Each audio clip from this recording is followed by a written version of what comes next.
Bienvenue dans cette nouvelle édition du Non-Stop Info. Voici les titres de l'actualité. Aux Comores, le camp du vice-président Mohamed Ali Soalihi, arrivé en deuxième position, remet en question la légitimité de la CENI. Cela fait suite aux résultats provisoires du scrutin partiel du 11 mai, publié le soir même par la vice-présidente de la Commission. Le Rwanda accueille le 26e Forum économique mondial sur l'Afrique depuis le 11 mai. Cet événement devrait permettre de réfléchir aux opportunités de l'économie numérique en Afrique. Et puis l'équipe des moins de 20 ans de la République du Congo se prépare à affronter le Burkina Faso le 21 mai. Un match important pour accéder à la Coupe d'Afrique des Nations qui se tiendra en Zambie en 2017. Je vous le disais en titre, aux Comores, le camp du candidat Mohamed Ali Soalihi remet en question la légitimité de la CENI après que cette dernière a annoncé les résultats provisoires du scrutin partiel du mercredi 11 mai. Ce nouveau vote faisait suite au second tour de l'élection présidentielle du 10 avril sur l'île d'Anjouan où de nombreuses irrégularités avaient été constatées. Ces résultats provisoires donnent un nouvel avantage au candidat Azali Assoumani. Je vous propose d'écouter Mohamed Abdoul Swamad, un membre de la cellule de communication du candidat Mohamed Ali Soalihi. Au terme du dernier arrêt de la Cour constitutionnelle, c'est à la Cour uniquement de prononcer les résultats définitifs. Donc, en l'état actuel des choses, à l'heure actuelle où nous parlons, il n'y a pas d'élection du candidat Azali Assoumani. Il n'est pas élu. Il s'est autoproclamé élu. Mais pour notre part, nous, le camp du candidat Mohamed Ali Soalihi, nous nous conformons aux dispositions légales. Nous avons confiance en les institutions comoriennes qui ont en charge de la gestion des élections et en l'occurrence la Cour constitutionnelle. Et donc nous attendons que la Cour se prononce. Nous estimons que les déclarations malvenues du candidat Azali Assoumani ne font que créer une certaine confusion, aussi bien à l'intérieur qu'à l'extérieur du pays. En République démocratique du Congo, l'affaire des recrutements de mercenaires se poursuit pour Moïse Katumbi. La majorité présidentielle accuse l'ancien gouverneur du Katanga d'avoir voulu faire obstruction à la justice en se déclarant candidat à la prochaine présidentielle. Notons que l'ouverture de l'enquête contre Moïse Katumbi et la candidature officielle à la présidentielle de ce dernier se sont faites le même jour, le 4 mai. Un reportage de notre correspondant Jacques Mboka.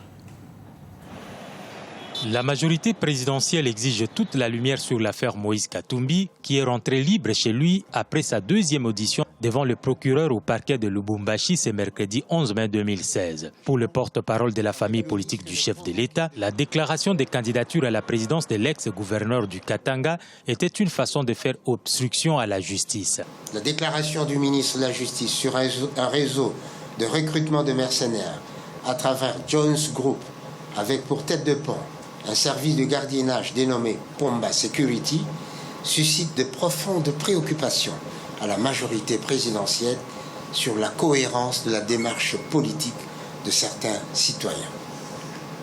Par souci de transparence et par respect de l'indépendance du pouvoir judiciaire, la majorité présidentielle exige que toute la lumière soit faite sur ce dossier par les autorités judiciaires compétentes. Tout en reconnaissant à l'accusé la présomption d'innocence garantie par la justice congolaise, la majorité présidentielle manifeste sa grande préoccupation et estime qu'une négligence des autorités dans une affaire de ce genre peut conduire à des conséquences irréparables pour la sécurité du pays. La démarche de la majorité présidentielle est politique. Il s'agit d'une approche communicationnelle qui consiste pour la majorité de démontrer que la procédure entamée en justice contre Moïse Katumbi n'est pas un montage politique. Le camp Moïse Katumbi a multiplié la communication même au niveau international pour faire de Moïse Katumbi la victime de Joseph Kabila. Moïse Katumbi bénéficie de la présomption d'innocence. Le dossier est en instruction au niveau du parquet. Il doit se battre sur le terrain judiciaire et prouver qu'il est innocent et que les faits qui lui sont reprochés sont faux. Moïse Katumbi reviendra pour la 3e fois devant le procureur du parquet de Lubumbashi le vendredi 13 mai. Une affaire qui focalise l'attention de l'opinion et risque de prendre plusieurs semaines, voire de mois, estiment les analystes. En cas d'inculpation, ce serait un coup fatal à la course à la présidence de la République de l'ex-gouverneur de la province du Katanga. Notons que Moïse Katumbi devrait être entendu pour la 3e fois par le parquet de Lubumbashi ce vendredi 13 mai pour cette affaire de recrutement de mercenaires. Également dans l'actualité, les ministres de la sécurité intérieure du G5 Sahel, composés du Mali, de la Mauritanie, du Niger, du Tchad et du Burkina Faso, se sont réunis ce jeudi 12 mai à Niamey. Cette rencontre était axée sur la coordination de la lutte contre le terrorisme avec un accent particulier sur l'échange de renseignements entre pays. Cette rencontre précède le sommet des chefs d'État du G5 Sahel qui se tiendra ce samedi 14 mai au Niger. Écoutons à ce propos le directeur de Canal 2, Jean-Bruno Tagne. Cette réunion-là se tient. Il y a une autre qui va d'ailleurs se tenir à partir de demain au Nigeria. Donc, il y a un certain nombre de réunions que les chefs d'État de la zone du front organisent ces temps-ci sur la question de Boko Haram, ce qui est une bonne chose parce que je pense qu'il faut mutualiser les forces là-dessus. Jusqu'à présent, on avait l'impression que le terrorisme là, ne concernait que le Cameroun, qui est directement attaqué par Boko Haram, et le Nigeria également, qui a notamment dans le nord-est du pays, le foyer de Boko Haram est pratiquement au Nigeria. Pour mieux vaincre cette nébuleuse-là, il y a qu'une conjonction, une union des forces qui pourrait permettre aux pays africains de venir à bout de Boko Haram. Une stratégie qui consisterait à encercler ces gens et à en finir aurait été bénéfique, mais pour cela, il faut un peu plus de solidarité. Il faut que les Africains apprennent à travailler ensemble pour les problèmes qui concernent l'Afrique. Donc c'est pour ça que la réunion de Niamey est celle qui va se tenir à partir de demain au Nigeria. Pour moi, c'est des réunions qui sont importantes.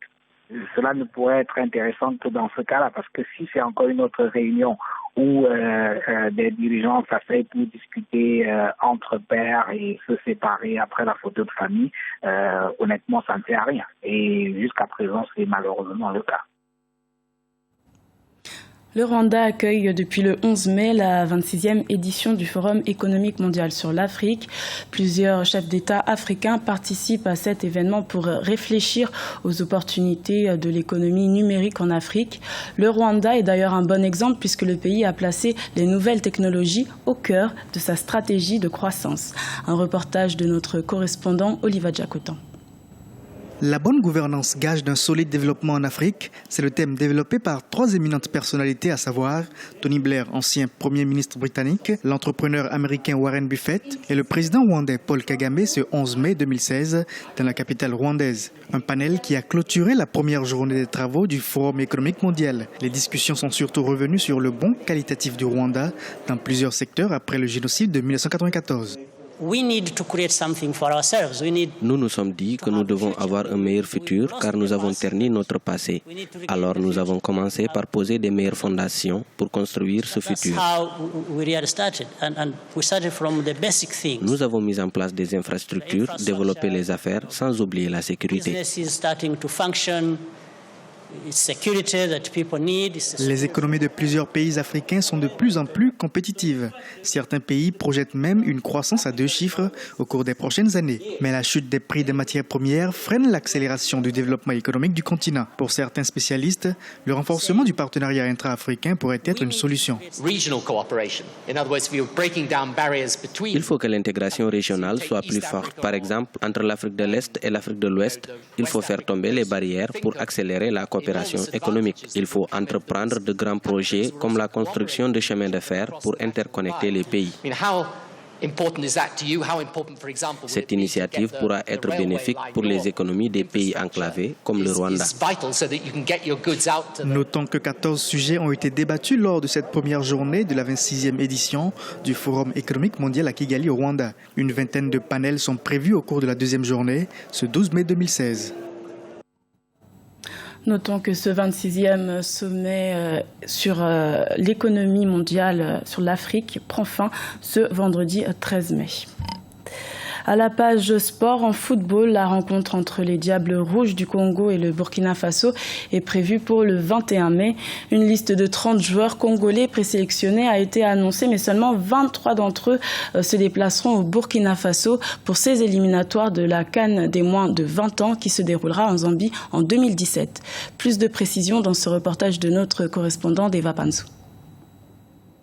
Depuis 2 semaines que l'équipe nationale de football du Congo s'entraîne au stade Alphonse Massamba Déba de Brazzaville. Cela en vue des éliminatoires de la CAN Junior qu'organise la Zambie en 2017. Des 30 joueurs présélectionnés, 23 seront retenus pour le match aller à Ouagadougou face aux étalons du Burkina Faso le 21 mai prochain. Pour le sélectionneur adjoint, ce match sera décisif. Nous irons au Burkina Faso déjà avec une volonté manifeste de faire un résultat positif. Je sais que ça serait un match difficile, mais je crois qu'il faut prendre toutes les chances de notre côté. Ça se joue en deux manches.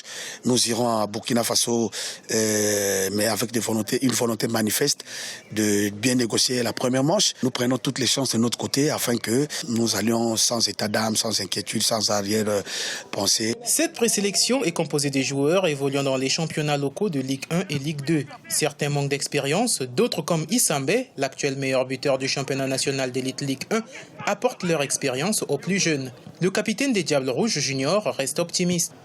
On ne peut rien y promettre parce qu'on est au début des entraînements là. Mais on va donner le maximum possible parce que dans le football, rien n'est possible. Tout le temps, il faut jouer, il faut se donner. Donc on va essayer de donner le mieux possible pour nous essayer de gagner et se qualifier.